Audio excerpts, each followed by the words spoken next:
Hello YouTube! What I want to talk about today is aesthetic realism. Realism about aesthetic value, particularly in comparison to moral realism. So, realism in general, realism about some domain X, would say that judgments about X are true or false in virtue of stance-independent facts about X. So, a moral realist, for instance, will say that moral judgments are true or false in virtue of stance-independent moral facts. So take, for instance, slavery is wrong, or you ought not to own slaves. A moral realist will say these statements are true, and what makes them true, they're not made true by our values or attitudes or anything like that. They're made true by moral facts. One way to put it is, we discover that slavery is wrong. We don't invent it or construct it. And so, if somebody, even if everybody in the world thought that slavery was acceptable, no, slavery would still be wrong. So slavery is wrong is analogous to something like Mount Everest is the tallest mountain on Earth, right? It's something you can be right or wrong about. Similarly then, an aesthetic realist will say that aesthetic judgments, so judgments about whether or not a particular artwork is good or bad, or whether a particular natural formation is beautiful or ugly, aesthetic judgments are true or false in virtue of stance-independent aesthetic facts. So when I look at a mountain and I say that mountain is beautiful, that mountain is aesthetically good, an aesthetic realist will say this statement is true, and what makes it true is that the mountain really does have the property of beauty. It's not true in virtue of my attitudes, or so when I say the mountain is beautiful, that's not just some sort of expression of my own attitudes or values. I am reporting a fact about the world. So, for an aesthetic realist, there are facts about whether something is aesthetically good or bad, facts about whether it's beautiful or ugly. And this aesthetic value is independent of the responses of particular agents, right? So the beauty of the mountain is an objective property of the mountain. It's not just that I'm looking at the mountain and then, it produces a positive response in me, although of course it may do that. No, this is an objective property of the mountain that I am detecting in the same way that I can detect that, the mountain has a particular height, for instance. So for an aesthetic realist, we discover aesthetic value. Our aesthetic judgments can be right or wrong, correct or incorrect. It's not just a matter of opinion. Sometimes we say that, if you like 2001: A Space Odyssey and you like the latest Marvel movie, that's fine. It's just a matter of opinion. An aesthetic realist will say no, right? Actually, 2001: A Space Odyssey really is better, objectively better than the latest Marvel movie. So, there are many philosophers who endorse moral realism. It's a pretty popular position these days. There are also a fair number of philosophers who endorse aesthetic realism, but not quite so many. So I think the general consensus is that moral realism has more going for it than aesthetic realism. So certainly there are more people who are willing to sign up to moral realism than to aesthetic realism. But I think it's worth noting that aesthetic realism, it's not, at least it's not significantly more implausible than moral realism is. I mean, there are many of the same considerations that might lead somebody to be attracted to moral realism are going to hold for aesthetic judgments as well. And so I guess I just wanted to talk a little bit about about this in this video. Should we think that that sort of moral realism is on better footing than aesthetic realism? I'm not sure we should. I think if anything, there are some reasons to think that aesthetic realism might have more going for it. But first of all, I just want to sort of, give an initial motivation for aesthetic realism. So, okay. So, one point that we might raise in favour of aesthetic realism is just a kind of, appeal to intuition about, how we sort of think about about aesthetic topics. So there's a very famous. Well, I say very famous. It's not very famous, but there's a quote from Hume where Hume says, I'm going to bungle it probably, but he says something like this. He says, "Whoever claims an equality of genius between Ogilvy and Milton would assert no less an absurdity than if he had maintained a molehill to be as high as a mountain." Milton, I assume he means John Milton, very famous writer, and Ogilvy, I guess, was not so was not such a writer of such esteem. So, I mean, similarly, you can say, okay, well, if you're claiming that there's an equality of value between 2001: A Space Odyssey and the latest Marvel movie, that's no less an absurdity than saying that a molehill is as high as a mountain. And so, so one point is just there seem to be some very clear cases where there are artworks that are just clearly aesthetically superior to others. Similarly, there are, say, a mountain just seems clearly to be more beautiful than a pebble, right? Now, I mean, this is obviously a fairly brute appeal to intuition, but this is a similar sort of thing to what moral realists will say. A moral realist will say, look, it's just clearly the case that slavery is wrong, or torturing innocent people is wrong, for instance, and that's not just a matter of opinion, right? It's just, so intuitively there seem to be facts about certain things that are right or wrong. I mean, of course, people can have different moral attitudes towards certain things. So there are going to be certain social conventions, maybe I don't know, maybe we can debate about what the limits of free speech should be, say. But there are some things that just don't even seem to be open to debate, right? Such as slavery is wrong, right? Clearly, slavery is wrong. And similarly, clearly, 2001: A Space Odyssey is aesthetically superior to the latest Marvel movie. So another point is, in terms of the phenomenology of aesthetic value, we don't, when we think about what it's like to engage with an artwork or to engage with some sort of, natural beauty, it doesn't seem as though we are sort of creating the aesthetic value. We just seem to find it.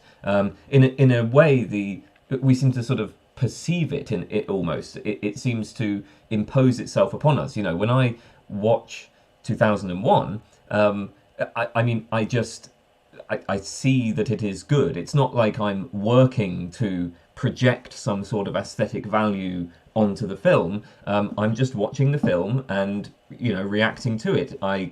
So in a sense, I can perceive the value of the film in much the same way as I perceive the shapes and colours on the screens. Another point is that when we talk about aesthetics, we will often change our minds on the basis of arguments. I might dislike a film, but then I might be persuaded that it's a good film on the basis of talking to somebody about it. So very often there are, certain artistic styles that are kind of incomprehensible to us at first, but then we sort of learn a bit more about them, and we come to see how they work. We come to be able to interpret the artwork in the right terms, and then we discover that it's actually good. And so what seems to happen is it's not just that we engage with artworks and then have feelings about them. We can reason about them, and then that can lead us to change our minds. There's also an interesting phenomenon that sometimes happens where people will say things like, I dislike this film, or I dislike this piece of music, or whatever, but I can still recognize that it's a great film or a great piece of music. So I've just, for example, 2001: A Space Odyssey actually is a good example of this. I've definitely encountered people who say, 2001, I just found it really boring. I couldn't sit through it, but I recognize this is a great artistic achievement. And so that seems to be that seems to involve a commitment, arguably, to some sort of aesthetic realism, right? It seems like this person is recognizing that there's a difference, there's some sort of distinction between, their own personal reaction and then the aesthetic quality of the film itself. So, these sorts of points just provide an initial motivation for aesthetic realism, and I think that they're quite similar to some of the points that are used to motivate moral realism. Okay, so with that said, then the question then is, well, is aesthetic realism sort of worse off than moral realism? Is there some reason to think it's worse off? I actually want to suggest a couple of reasons why we might think that aesthetic realism has better prospects. So, if there's at least some plausibility to aesthetic realism, I think there's maybe reason to think, we can go a bit further and say that it might have more going for it than moral realism. And there's a few reasons for this. First of all, I think very importantly, there's a big difference between the commitments that an aesthetic realist has to make and the commitments a moral realist has to make. I think a moral realist has to make more significant commitments. And the reason is that aesthetic values and aesthetic realism does not involve a commitment to categorical normativity, whereas it seems that moral realism does. So what do I mean by categorical normativity? Well, so first of all, let's think about moral theories, right? A moral theory will tell us, first of all, something about what is morally valuable. So for a utilitarian, for instance, pleasure is good. Pleasure is morally good. Suffering is morally bad. So the moral theory is going to give us an account of what is valuable. And then secondly, it tells us how we ought to act with respect to what is valuable.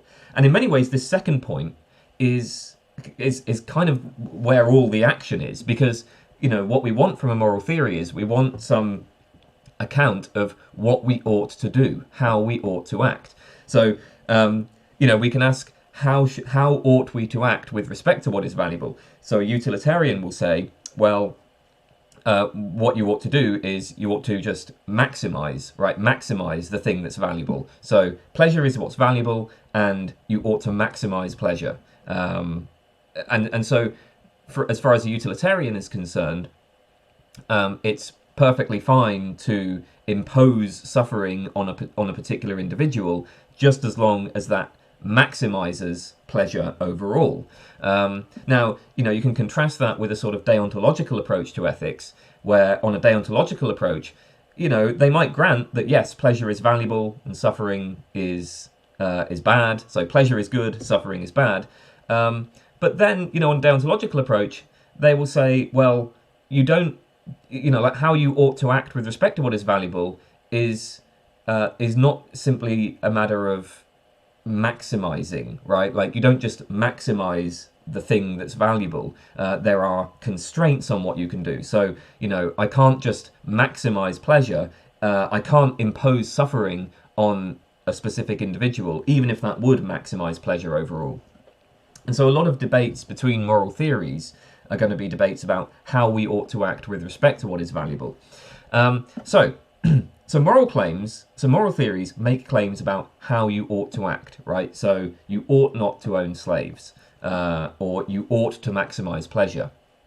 And it's important to, I think, recognize that there is a distinction between, a claim about value and a claim about what you ought to do.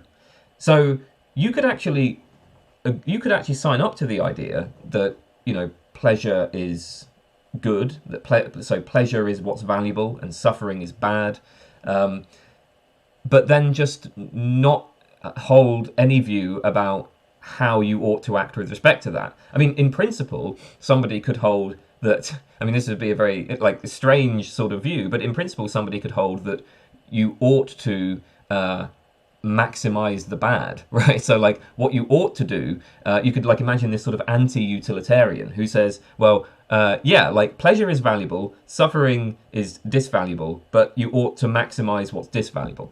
I mean, again, that would be an odd position, but it's logically consistent, it seems to me. Um, so, uh, so anyway, moral theories make claims about what you ought to do, and this is going to be, I think, so this is one point that a lot of moral anti-realists, I think, struggle with, is the idea that there can be objective facts about what you ought and ought not to do.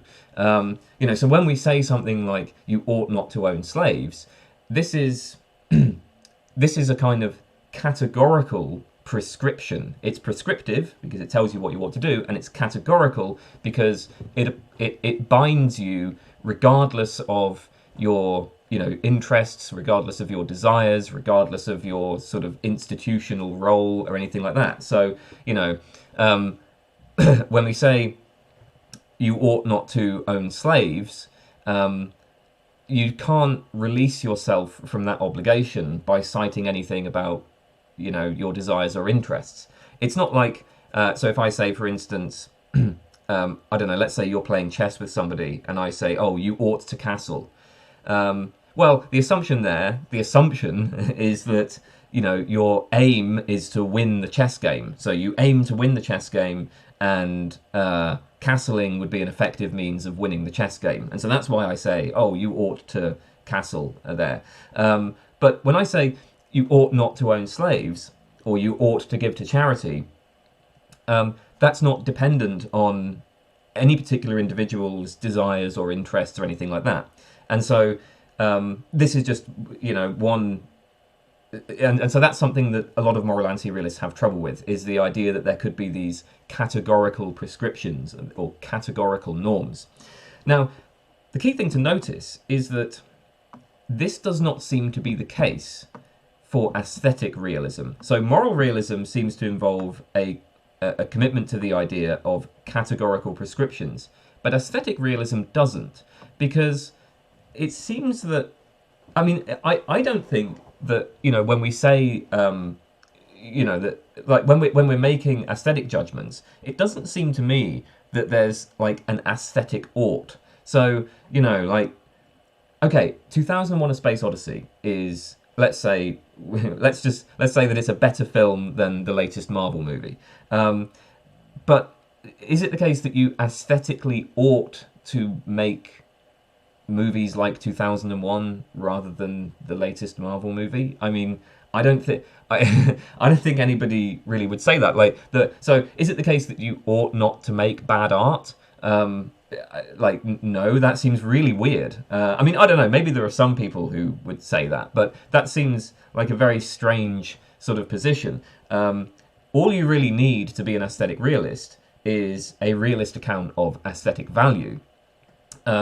But it doesn't seem like we have to sign up for the idea that there are aesthetic oughts. So there's aesthetic values, but we don't have to be committed to aesthetic oughts. And actually, I think that ordinary aesthetic discourse doesn't really seem to involve aesthetic oughts. Like, we will say that a particular piece of art is better than another piece of art, but we don't really say like that you've kind of violated your aesthetic obligations. Again, like aesthetic, so to talk about things being aesthetically obligatory or aesthetically forbidden just seems very strange. So we have realism about aesthetic value, and that's enough to get you to aesthetic realism, whereas moral realism is going to involve realism about both value and prescriptivity.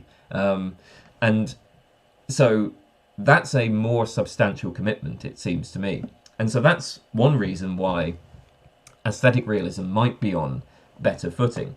Another point, and this is a little bit more speculative, but another point here is that I think we might make the argument that there's an interesting connection between aesthetic values and epistemic values. So I'm thinking in particular of like the role of aesthetic values in the assessment of scientific theories. It seems that there are at least some scientists who will assess theories, accept or reject theories on the basis of their aesthetic values. I think that Paul Dirac once said that the real foundations for relativity theory were the beauty of the theory. And it's not just scientists, similarly, W.V. Quine famously said that, both him and many other philosophers have a taste for desert landscapes. I think he actually said, I think the quote is something like aesthetic sense for desert, aesthetic appreciation for desert landscapes, or something like that. But the point is that these are aesthetic judgments. What we're looking for when we assess theories is we're not just looking for theories that are, empirically adequate, that make the right predictions. We're making aesthetic judgments. So, simplicity, for instance, might be a kind of aesthetic judgment. When a theory has very few fundamental laws and no ad hoc assumptions, and it sort of minimizes the causes and entities that are required in its explanations. The theory is simple. Now, one benefit of a simple theory is that it's a lot easier to use, it's easier to apply, maybe it's easier to do the calculations, so there's practical benefits. But also, I think simplicity has a kind of aesthetic allure to it. Similarly, think of features like theoretical or explanatory unity. So if a theory accommodates a variety of different phenomena and reveals connections between different phenomena, like in the way that Newtonian mechanics applies to both the swing of a pendulum and the orbit of planets, so it sort of has this unifying power, that's possibly aesthetic. Or think about symmetries, right? So symmetries are very important in modern physics. Symmetries concern how objects or processes remain unchanged under various types of transformation. So we have things like Noether's theorem, which shows how conservation laws are given by symmetries, and these are often viewed as being beautiful. And at least some scientists seem to take beauty as a theoretical virtue, as an epistemic virtue, and that's not completely unmotivated. Obviously, there's something to me anyway, there's something rather odd about assuming that reality must be beautiful, but so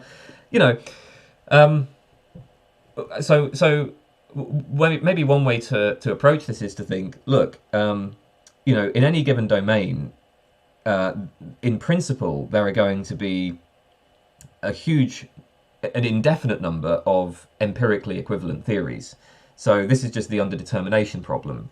So for any set of evidence, there will always be multiple theories that predict that evidence or that accommodate that evidence. For any set of data, you're always going to have multiple theories consistent with that data. If you imagine a graph with points on the graph, if you imagine that the points are like observations, then there's always going to be multiple lines that you can draw through those points. And this is just a sort of, this just kind of follows logically. But the point then is well, we're not going to be able to use empirical evidence to decide between empirically equivalent theories. If you have two theories that are both consistent with the data, obviously we can't use the data in itself to decide between them. So why not use aesthetic judgments? It seems like we sometimes do use aesthetic judgments. Certainly, so things like simplicity, unity, symmetry, these are considerations that we will use to favor one theory over another. So aesthetic judgments do seem to play some sort of role in our kind of picture of the world, how we come up with our theory of the way the world is. It looks like aesthetic judgments are maybe playing a role there. Now, it's certainly possible that moral judgments could play a role there as well, but I think their role is going to be much more limited because in many cases, in many cases when we come up with theories of the way the world works, those theories just have no moral implications at all. So maybe if we're doing like human biology or something, there are going to be moral implications, right? Like if we're assessing different theories about, race, for example, that may have certain moral implications. But like in physics, in chemistry, I mean, there's no, there's no particular moral implication there.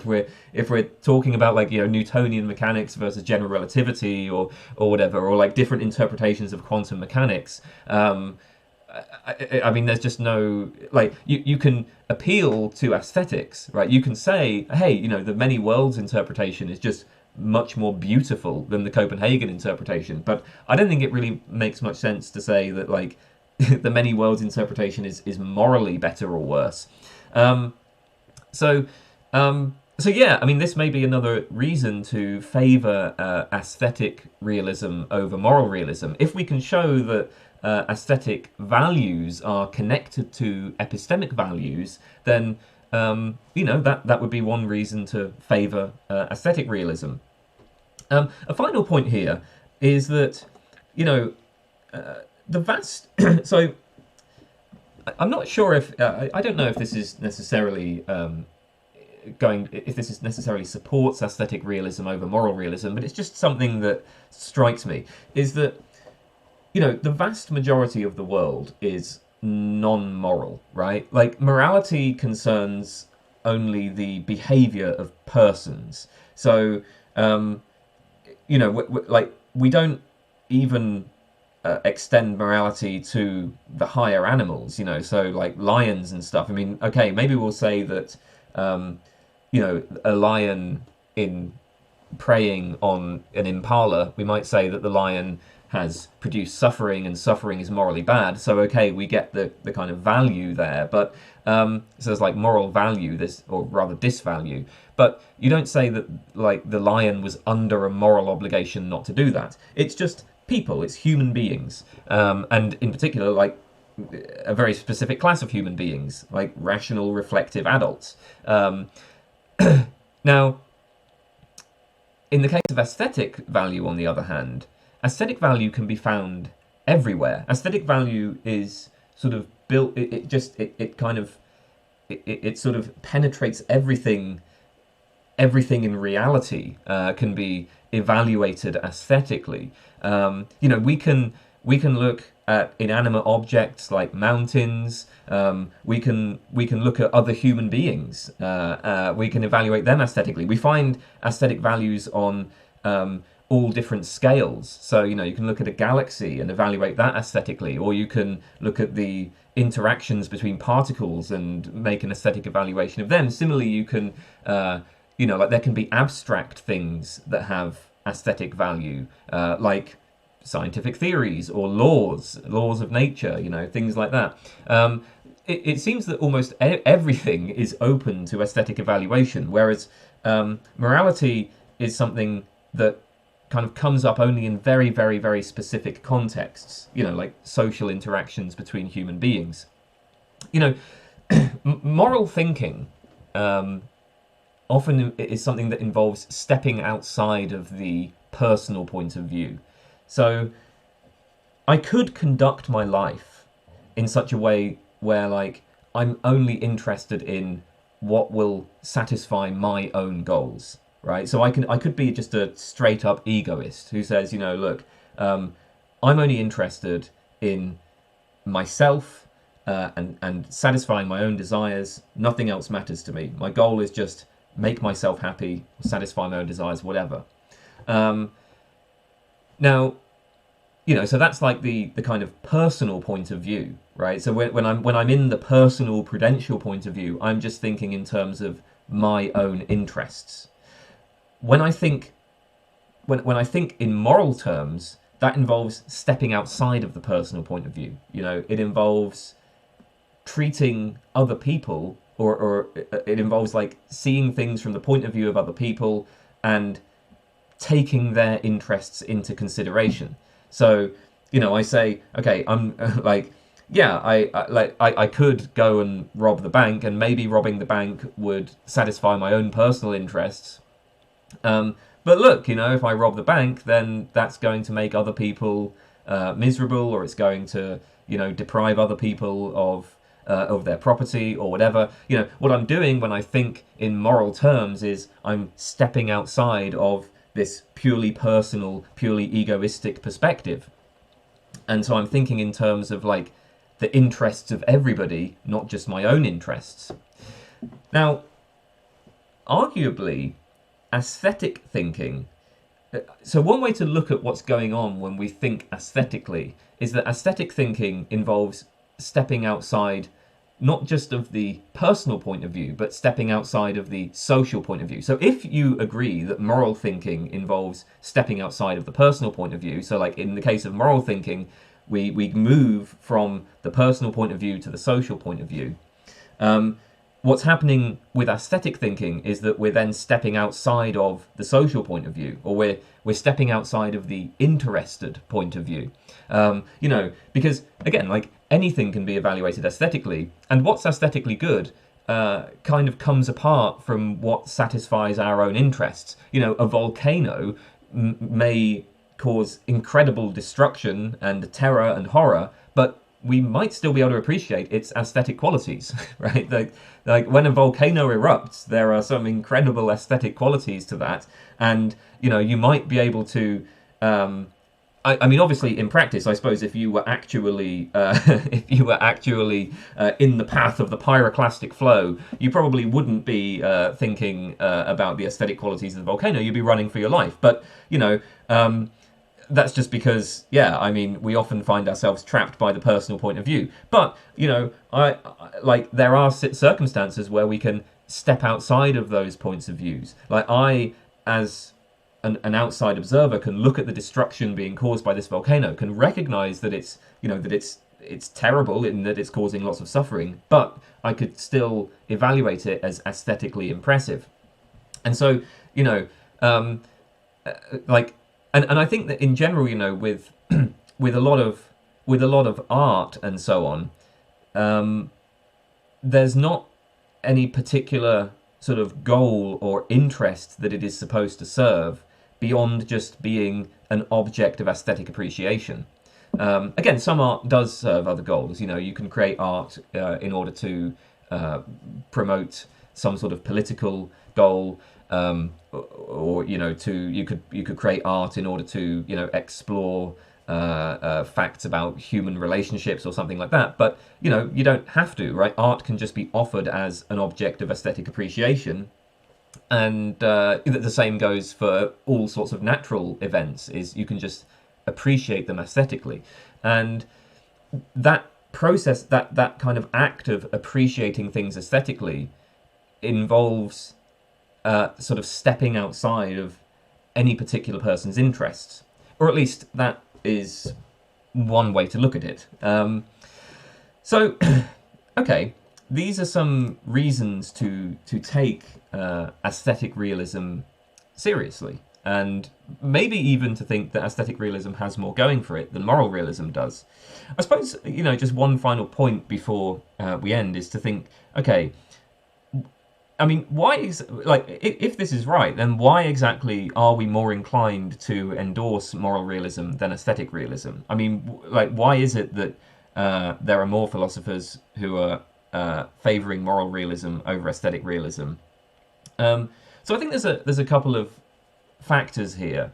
One point is that I can imagine somebody saying, well, morality just matters more. Like, it's just clear that morality is actually more important. And so I think that one of the reasons why people are motivated to be moral realists is because they think that only moral realists can, take morality seriously. As David Enoch put it in the title of his book. He has a book called Taking Morality Seriously. And, I think a lot of what motivates a lot of moral realists is the thought that, look, morality is just really important. And if you're saying that morality is ultimately something that we've just kind of invented, or, moral judgments are nothing more than expressions of emotion or something like that, then you're not taking it seriously, like it doesn't matter in the way that it should.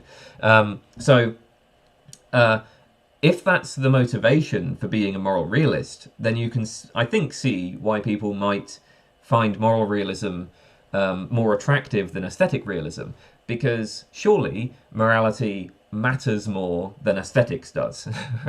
Like, surely, if we think about the work, like, the Holocaust, for instance, right? A really terrible moral travesty. Compare, like, how bad that is to how bad a really terrible piece of art is, right? I mean, there's no comparison, like, at all, right? Clearly, it's more important that we avoid holocausts than that we avoid bad art, even really bad art.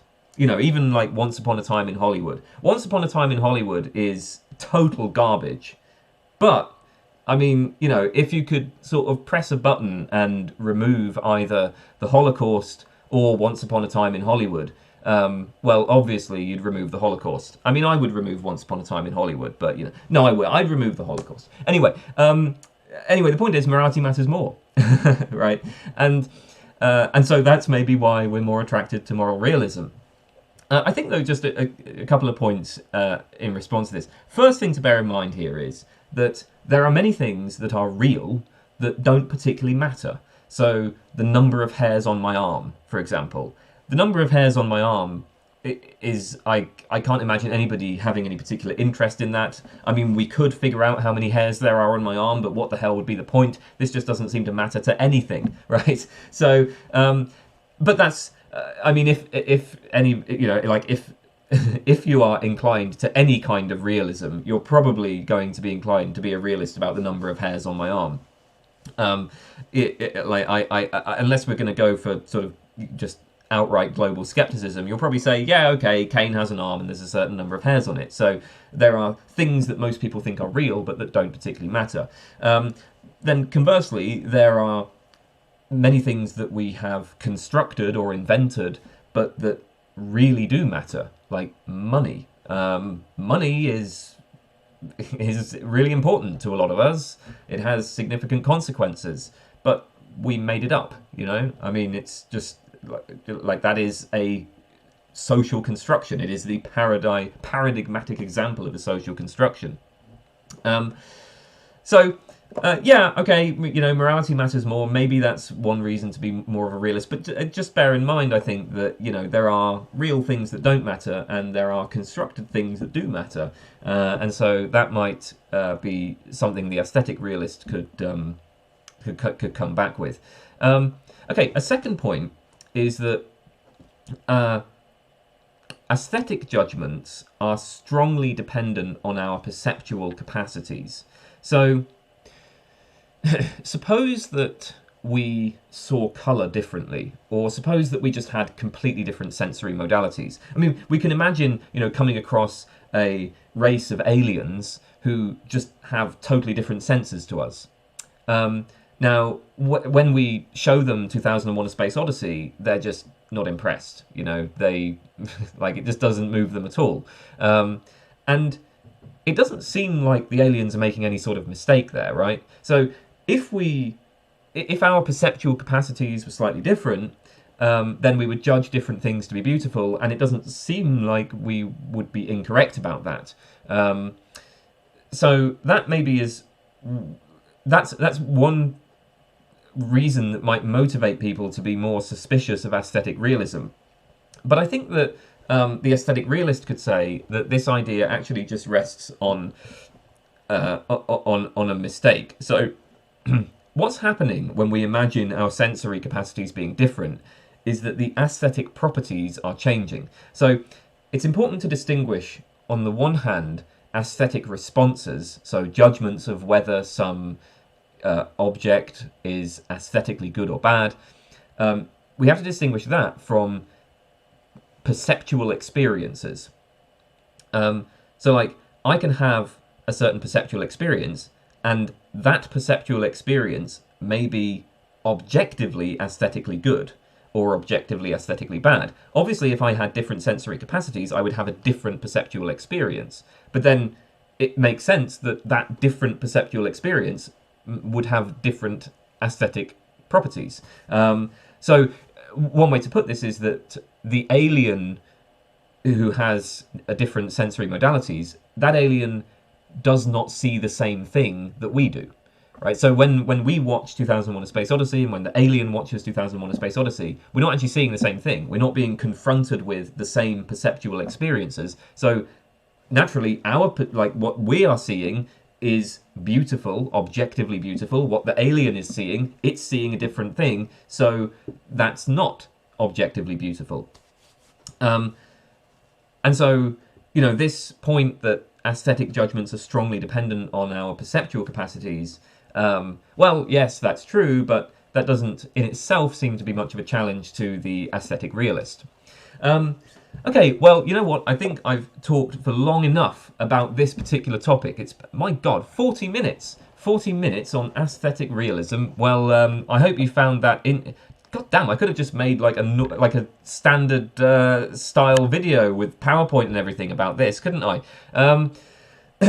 Okay, well, anyway, I'm going to leave it there. So thanks for watching. Bye-bye.